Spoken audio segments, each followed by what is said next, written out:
Hello my beautiful hammerheads and welcome back to Black Library Reviews Part 46, Briardark by C.L. Werner. So this is the second novel in the, not Gothgul Hollows, in the Murghast quadrology or series, whatever you like to call it. And as like with the first novel, I really enjoyed this one. There are reoccurring characters, well, one, but Gothgul Hollow is mentioned because it's very nearby the town in which this story plays. It's Feldstein. And the main characters in here are again one family.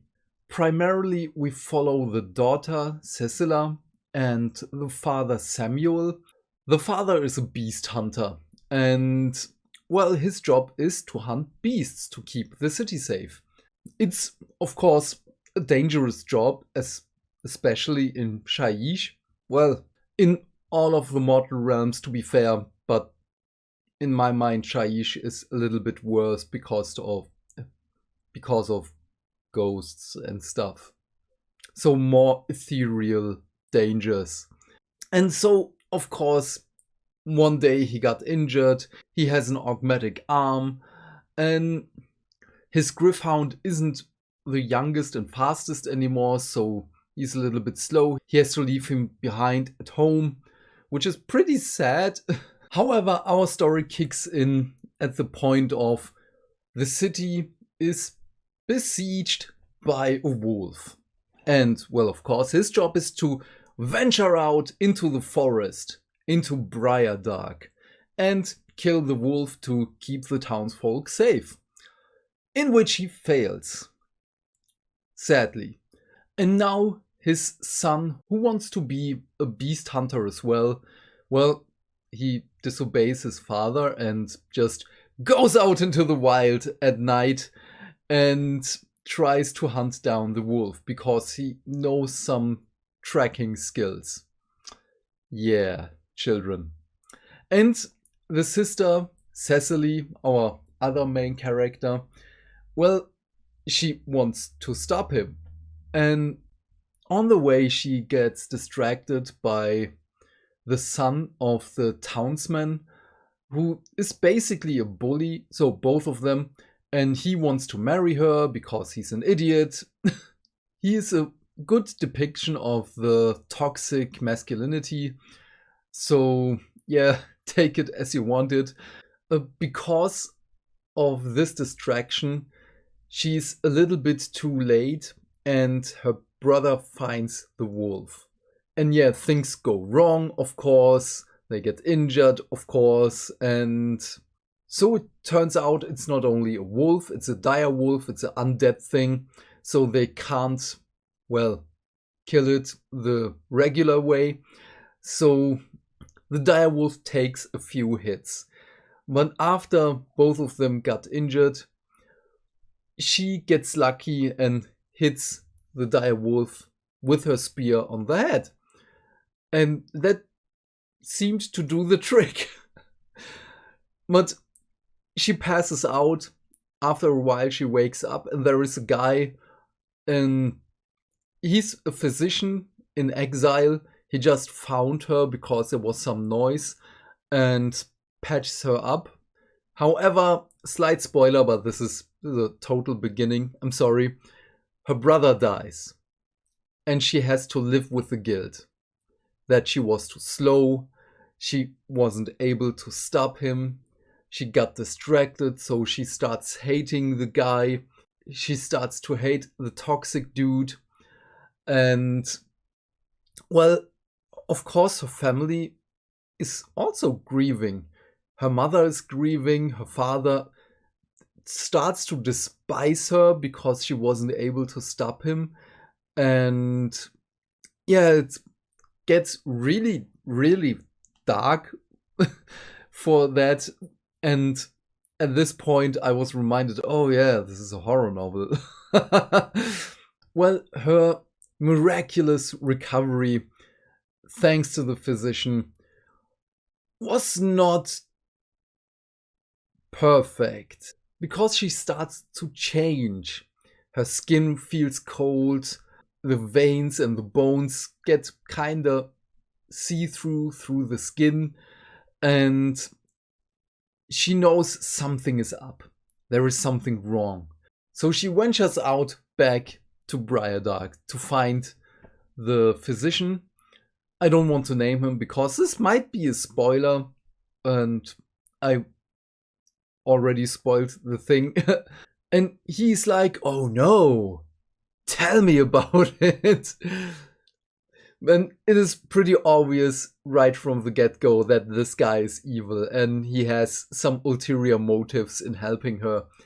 And he gives her a needle and says, you use this and it will help you regain your strength, you regain your life force.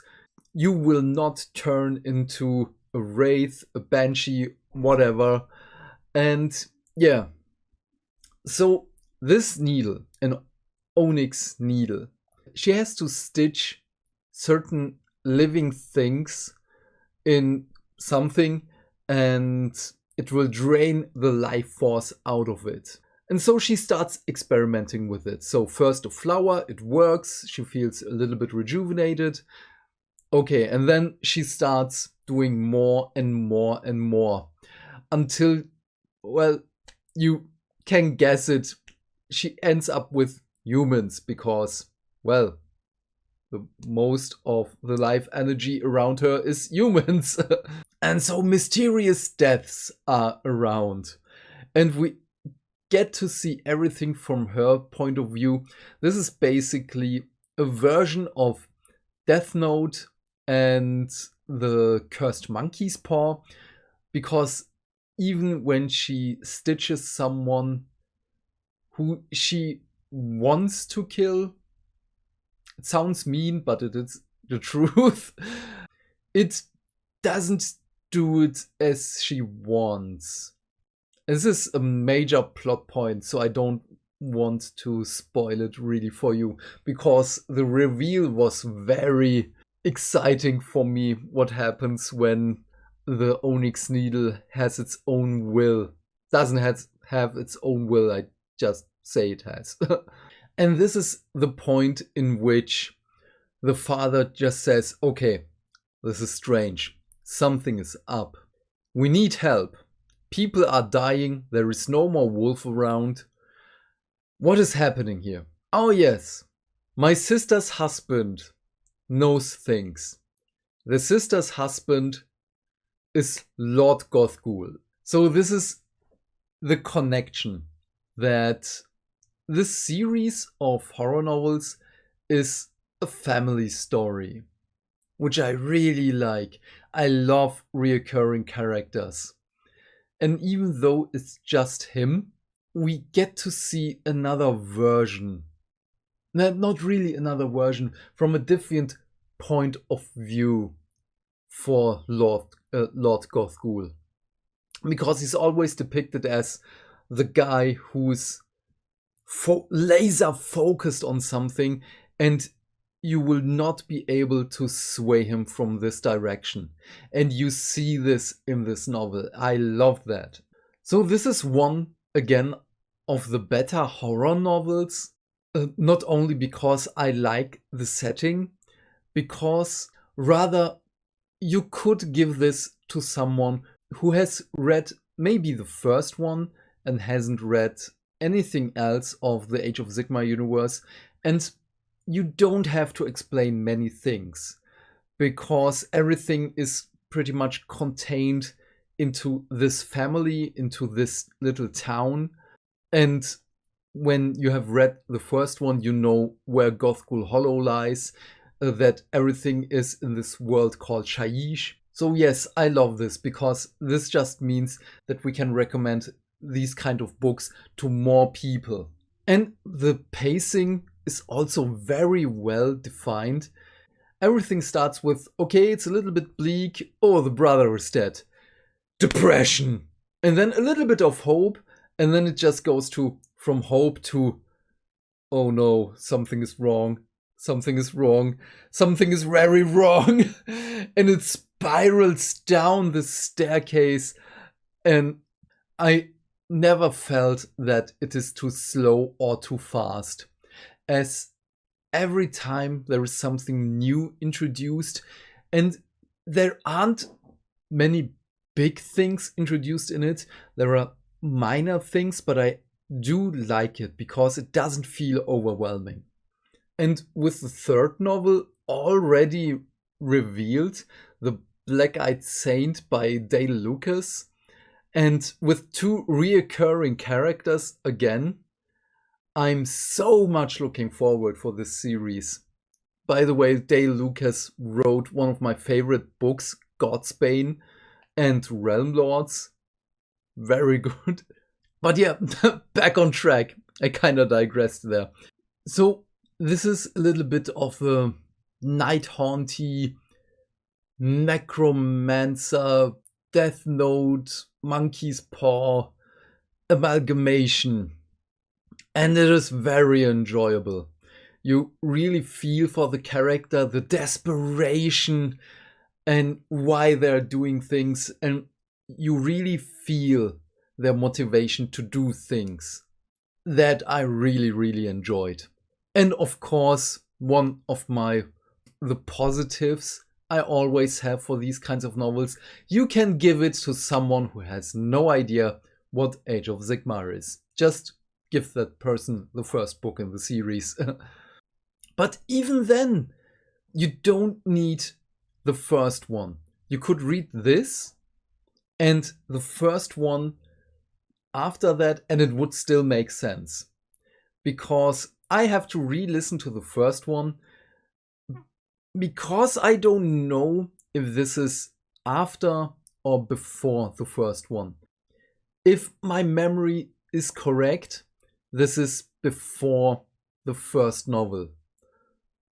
Because in the first one, they are talking about a wolf attack somewhere in a town nearby. This might be it. I don't know. I have to check this. But yeah, all in all, this story is for me a solid 9 underworlds in Shyish out of 10.